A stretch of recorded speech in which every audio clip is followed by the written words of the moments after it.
ನಮಸ್ಕಾರ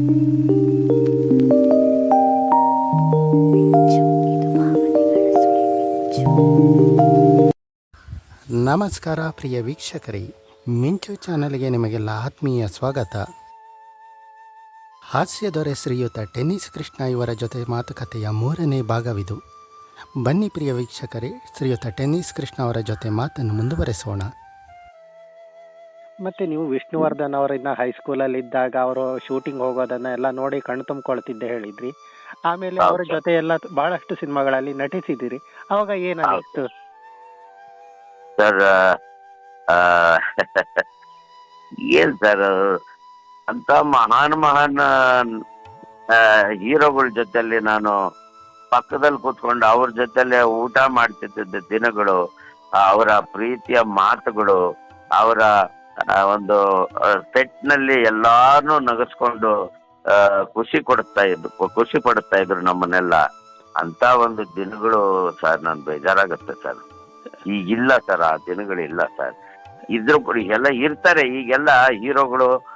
ಮತ್ತೆ ನಮಗೂ ಕೂಡ ಕ್ಯಾರವಾನ್ ಕೊಡ್ತಾರೆ, ಎಲ್ಲಾರು ಕ್ಯಾರವಾನ್ ಒಳಗೆ ಸೇರ್ಕೊತೀವಿ. ಅಂದ್ರೆ ಪಬ್ಲಿಕ್ ಡಿಸ್ಟರ್ಬೆನ್ಸ್ ಇರ್ಬೋದು, ಅಥವಾ ನಾವು ಡ್ರೆಸ್ ಚೇಂಜ್ ಮಾಡ್ಕೊಳಕ್ಕೆ ಎಲ್ಲಂದ್ರಲ್ಲಿ ಶೂಟಿಂಗ್ ಮಾಡ್ತಿರ್ತೀವಿ. ಅವಾಗೆಲ್ಲ ಜನಗಳು ಬಹಳ ಅಪರೂಪ, ಎಲ್ಲೋ ಜನಗಳು ಇಲ್ದೇ ಇರೋ ಜಾಗದಲ್ಲಿ ಹೆಚ್ಚಿಗೆ ಶೂಟಿಂಗ್ ಮಾಡ್ತಾ ಇದ್ವಿ. ಈಗ ಇಲ್ಲೇ ಜನಗಳು ವಿಪರೀತ ಜನಸಂಖ್ಯೆ ಆಗಿರೋದ್ರಿಂದ ಶೂಟಿಂಗ್ ಎಲ್ಲಿ ನಡೀತಾ ಇದೆ ಏನು ಎಲ್ಲ ಗೊತ್ತಾಗ್ಬಿಡುತ್ತೆ. ಈಗ ಕಣ್ಣು ಕಾಣಿಸುತ್ತಲ್ಲ, ಇವಾಗ ತುಂಬಾ ಜನ ಮುತ್ತಿಗೆ ಹಾಕೊಳ್ಳೋದು ಜಾಸ್ತಿ, ಮುತ್ತಿಗೆ ಹಾಕೊಂಡ್ಬಿಡ್ತಾರೆ. ಹಾಗಾಗಿ ಕ್ಯಾರವಾನ್ಗಳು ಬಂದಿದೆ. ಕ್ಯಾರವಾನ್ ಬೇಕು ಖಂಡಿತ. ಆದ್ರೆ ನಾವು ಸೆಟ್ಗೆ ಬಂದಾಗ ನಾವೆಲ್ಲ ಕೂತ್ಕೊಂಡು ಅಲ್ಲೇ ಇವತ್ತಿಗೂ ಕೂಡ ಒಂದು ಕುಟುಂಬದವರ ತರ ಮಾತಾಡ್ತಿರ್ತೀವಿ. ಈಗಿನ ಕಲಾವಿದ್ರು ಹಿಂದಿನ ಎಕ್ಸ್ಪೀರಿಯನ್ಸ್ ಎಲ್ಲ ಕೇಳ್ತಿರ್ತಾರೆ. ಹೇಗಿತ್ತು ಅಣ್ಣವ್ರ ಜೊತೆಲಿ, ಹೇಗಿತ್ತು ವಿಷ್ಣು ಸರ್ ಜೊತೆಲಿ, ಹೇಗಿತ್ತು, ನೀವೇ ಭಾಗ್ಯವಂತರು ಅಂತೇಳಿ ಅವರೆಲ್ಲ ಪಾಪ ಅವರ ಒಂದು ಇದನ್ನ ಎಲ್ಲಾ ವಿಷಯಗಳನ್ನ ತಿಳ್ಕೊತಾ ಇರ್ತಾರೆ ಪ್ರಶ್ನೆಗಳು ಕೇಳಿ. ಸರ್, ಮತ್ತೆ ನೀವು ಈ ವಾಯ್ಸ್ ಬದಲಾವಣೆ ಮಾಡೋದು ಅದು ಹೇಗ್ ಸಾಧ್ಯ ಆಯ್ತು? ಯಾವಾಗ ಅದ ಸ್ಟಾರ್ಟ್ ಮಾಡಿದ್ರಿ? ಸರ್, ಈ ಧ್ವನಿ ಬದಲಾವಣೆ ಮಾಡಿದ್ದು ಹೇಗೆ ಅಂದ್ರೆ, ನಾನು ಮೊದಲು ಬಣ್ಣ ಹಚ್ಚಿದ್ದು ನಮ್ಮ ಇವರು ಸರ್ ರಂಗಣ್ಣ ಅಂತಿದ್ರು. ನ್ಯಾಷನಲ್ ಕಾಲೇಜಿನಲ್ಲಿ ಎಡಕಲ್ಲುಗುಡ್ಡದ ಮೇಲೆ ಚಂದ್ರಶೇಖರ್ ಮತ್ತೆ ನಮ್ಮ ವಿಷ್ಣು ಸಾರು ಇವ್ರನ್ನೆಲ್ಲ ಸೇರಿಸಿ ನಾಟಕಗಳನ್ನ ಆಡಿಸ್ತಾ ಇದ್ರು ನ್ಯಾಷನಲ್ ಕಾಲೇಜಿನಲ್ಲಿ. ಅವರ ಒಂದು ತಂಡ ಕಟ್ಕೊಂಡಿದ್ರು. ಆ ತಂಡದಲ್ಲಿ ನಾನು ಮೊದಲು ಬಣ್ಣ ಹಚ್ಚಿದ್ದು ಇದು ಒಂದು ಶಾಲಾ ಕಾರ್ಯಕ್ರಮದಲ್ಲಿ ಒಂದು ನಾಟಕ ಪ್ರದರ್ಶನ 1-2 ಕಾಲೇಜಿನಲ್ಲಿ. ಅದಾದ ನಂತರ ನಾನು ತೆರೆ ಮೇಲೆ ಕಾಣಿಸ್ಕೊಂಡಿದ್ದು ಮೊದಲು ಟಿವಿಯಲ್ಲಿ ಸರ್. ಟಿವಿಲಿ ಹೇಗೆ ಅಂತೀರಾ, ಆಗ ಬ್ಲ್ಯಾಕ್ ಅಂಡ್ ವೈಟ್ ಟಿವಿ ಬಂದಿತ್ತು. ಅದ ಬೆಂಗಳೂರಿನಲ್ಲಿ ಇರ್ಲಿಲ್ಲ ಟಿವಿ. ಅದು ಎಲ್ಲಿತ್ತು ಅಂತಂದ್ರೆ ಗುಲ್ಬರ್ಗದಲ್ಲೋ ಏನೋ ಬಂತು ಮೊದಲು ದೂರದರ್ಶನ. ಅದು ಚಿತ್ರೀಕರಣ ಆಗ್ತಾ ಇದ್ದಿದ್ದು ಹೈದರಾಬಾದ್ ಸ್ಟುಡಿಯೋದಲ್ಲಿ. ಎಲ್ಲಾ ಭಾಷೆ ನಾಟಕಗಳು ಮತ್ತೆ ಸಂಗೀತ, ಹಾಡುಗಾರಿಕೆ, ಈ ತರದ್ದೆಲ್ಲ ಹರಿಕತೆ ಅದೆಲ್ಲ ಚಿತ್ರೀಕರಣ ಆಗ್ತಾ ಇದ್ದಿದ್ದು ಹೈದರಾಬಾದ್ ಟಿವಿ ಸ್ಟೇಷನ್ ಅಲ್ಲಿ, ದೂರದರ್ಶನ ಸ್ಟೇಷನ್ ಅಲ್ಲಿ. ಅದು ಗುಲ್ಬರ್ಗದಲ್ಲಿ ಟೆಲಿಕಾಸ್ಟ್ ಆಗ್ತಾ ಇತ್ತು ಅಂತ ನಾವು ಕೇಳಿದ್ವಿ ಅಷ್ಟೇನೆ, ನೋಡಕ್ ಆಗಿರ್ಲಿಲ್ಲ. ಸೊ ಆ ಒಂದು ನಾಟಕದಲ್ಲಿ ನಾನು ಪಾತ್ರ ಮಾಡಿದೆ. ಅದರಲ್ಲಿ ನಮ್ಮ ಗಾಯತ್ರಿ ಪ್ರಭಾಕರ್ ಇದಾರಲ್ಲ ಹೀರೋಯಿನ್, ಅವರ ಫಾದರು ಮತ್ತೆ ಮದರು ಕೂಡ ಆ ಒಂದು ನಾಟಕದ ಟಿವಿ ನಾಟಕದಲ್ಲಿ ಅವ್ರ ಜೊತೆಯಲ್ಲಿ ನಾನು ಪಾತ್ರ ಮಾಡಿದ್ದೀನಿ. ಹಾ ಸರ್. ಆಗ ಧ್ವನಿ ನಂದು ಕಾಮಿಡಿ ಹೇಗಾಯ್ತು ಅಂದ್ರೆ, ಅದಾದ ನಂತರ ರೆಗ್ಯುಲರ್ ಆಗಿ ನಾಟಕ ಮಾಡ್ಬೇಕಲ್ಲ, ಅವರು ಜಾಸ್ತಿ ಇರ್ತಿರ್ಲಿಲ್ಲ, ಯಾವಾಗ್ಲೂ ಒಂದ್ಸರಿ. ಆದ್ರೆ ಪ್ರತಿನಿತ್ಯ ಅಂದ್ರೆ ಪ್ರತಿ ವಾರ ಬೀದಿ ನಾಟಕಗಳು ಪ್ರದರ್ಶನ ಆಗ್ತಾ ಇತ್ತು. ಎಸ್ ಮೂರ್ತಿ ಅಂತ ಕೇಳಿದ್ದೀರಾ? ಹೌದೌದು. ಎಸ್ ಮೂರ್ತಿ ಆಕಾಶವಾಣಿ ಈರಣ್ಣ ಅಂತ ಒಂದು ಕಾರ್ಯಕ್ರಮ ಬರೋದು. ಅಯ್ಯೋ ಬಹಳ ಚೆನ್ನಾಗಿ ನಡ್ಸ್ಕೊಡೋರು ಎಸ್ ಮೂರ್ತಿ ಅವರು. ಹಾ ತುಂಬಾ ಚೆನ್ನಾಗಿ ನಡ್ಸ್ಕೊಡೋರು.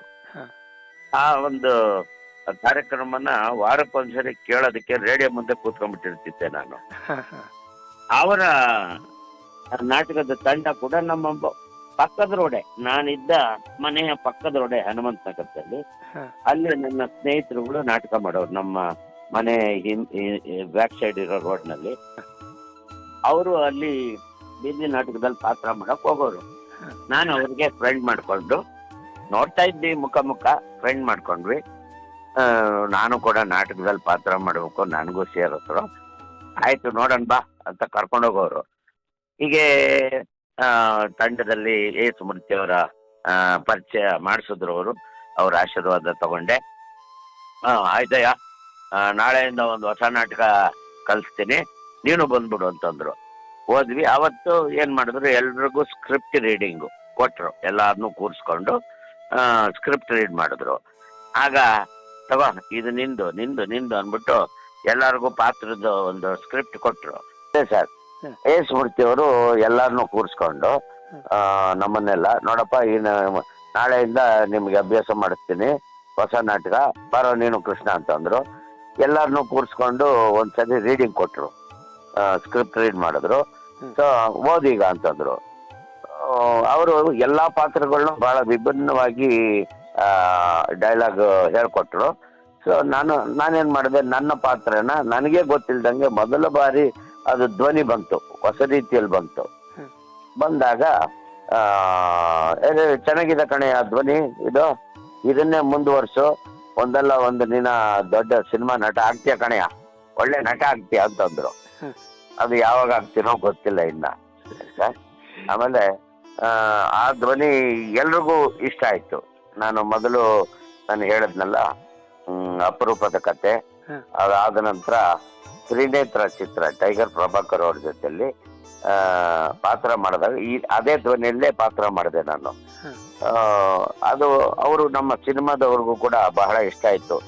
ಆ ಧ್ವನಿನೇ ಹೈಲೈಟ್ ಆಯ್ತು ನನಗೆ. ಅದೇ ನನ್ನ ಇವತ್ತಿನವರೆಗೂ ನನಗೆ ಅನ್ನ ಕೊಡ್ತಾ ಇರುವಂತ ಆ ಧ್ವನಿಗೆ ಎಷ್ಟು ಕೋಟಿ ನಮಸ್ಕಾರ ಹಾಕ್ಬೇಕು. ದೇವರೇ ಕೊಟ್ಟಂತ ಆ ಧ್ವನಿ, ಆ ಭುವನೇಶ್ವರಿ ತಾಯಿ, ಸರಸ್ವತಿ ತಾಯಿ ಕೊಟ್ಟಂತ ಆ ಕ್ಷಣಕ್ಕೆ ಕಲಾಮಾತೆಯೇ ನಿಮ್ಮ ಬಾಯಿಂದ ಆ ಧ್ವನಿಯನ್ನು ಹೊರಟ ಕಲಾಮಾತೆ. ಹೌದು ಸರ್, ಹೌದು ಸರ್. ಸರ್, ನಮಗಾಗಿ ಒಂದು ಡೈಲಾಗ್ ಆ ಧ್ವನಿಯಲ್ಲಿ ಹೇಳಬಹುದಾ? ತುಂಬಾ ಬೇಸ್ ಆಗ್ಬಿಟ್ಟಿದೆ, ಆದ್ರೂ ಪ್ರಯತ್ನ ಪಡ್ತೀನಿ. ಯಾವ್ದು ಹೇಳಿ ಸರ್? ಸುಮಾರು ಇದಾವೆ. ನಿಮ್ ಇಷ್ಟದ್ ಯಾವ್ದಾದ್ರು ಸರಿ ಸರ್.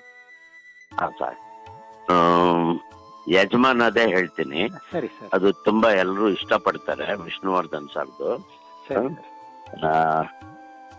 ನಮಸ್ಕಾರ ಕಂಡ್ರಣ್ಣ. ಅಯ್ಯ, ಸುಮ್ನೆ ಬಟ್ಟೆ ಹಾಕೊಂಡು ಟೈಮ್ ವೇಸ್ಟ್ ಮಾಡೋದಕ್ಕಿಂತ ಪೇಟೆಯಲ್ಲಿ ಒಂದು ಮಿಷಿನ್ ಬಂದಿದೆ. ಆ ಮಿಷಿನ್ ತಗೊಂಬಂದ್ಬಿಟ್ಟು ಮನೇಲಿ ಇಟ್ಕೊಂಡು ಕೊಳೆ ಬಟ್ಟೆ ಸಮೇತ ನಾವು ಅದ್ರ ಒಳಗಡೆ ಕೂತ್ಕೊಂಡು ಇಳ್ದ್ಬಿಟ್ರೆ ನಮ್ ಕೊಳೆ ಬಟ್ಟೆ ಬಿಚ್ಚಾಕಿ ಸ್ನಾನ ಮಾಡಿಸಿ ಬಟ್ಟೆ ಒಗೆದು ಬಟ್ಟೆ ಇಸ್ತ್ರಿ ಮಾಡಿ ಬಟ್ಟೆ ಹಾಕಿ ಕಳಿಸ್ಬಿಡುತ್ತೆ. ಅದ್ರ ಹೆಸರೇನ್ ಗೊತ್ತಾ? ಗ್ರೈಂಡ್ರು. ಇದು ಇದು ಸರ್. ಪ್ರತಿಯೊಬ್ರು ಕೂಡ ನಾನು ಎಲ್ಲೇ ಹೋದ್ರು ಈ ಸಿನಿಮಾ ಡೈಲಾಗ್ನೇ ಫಸ್ಟ್ ಕೇಳೋದು. ಅದಾದ ನಂತರ ಗಡಿಬಿಡಿ ಎಳೆಯ ಚಿತ್ರದ್ದು ಕೇಳ್ತಾರೆ.